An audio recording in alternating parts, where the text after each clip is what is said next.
বাবা রে, একটু শোন। হ্যাঁ বলো। তোর যদি কাউরে পছন্দ হয় আমাকে একটু কোষ।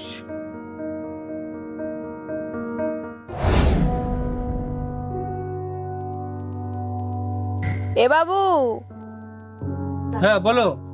তোর যদি কোনো মেয়ে পছন্দ করা থাহে আমাকে জানাস। আমাকেও তো বয়স বাড়তিছে, এবার তোর বিয়েটা দিয়েই দেবো। হ্যাঁ, তুমি ওরা কইছিলে? কইছিলাম তো, তুমি কইছো? আমিও তো কইছিলাম। এ বাবু, হ্যাঁ তুই তো কিছু জানালি না, তোর পছন্দের মাইয়ে কিডা? আরে বাবা ক, লজ্জা পাইস না, তোর পছন্দের মায়েরা কিডা আমাকে জানা। আরে দূর, আমি আর কি করব? আমি রয়েছি তোমাকে ভরসায়, আর তোমরা করছো আমি মায়ে পছন্দ করে রাখছি কিনা। তোমার আর আমাকে বিয়ে দেওয়া লাগবে না, আমি আই বড়ই তাই যাবো।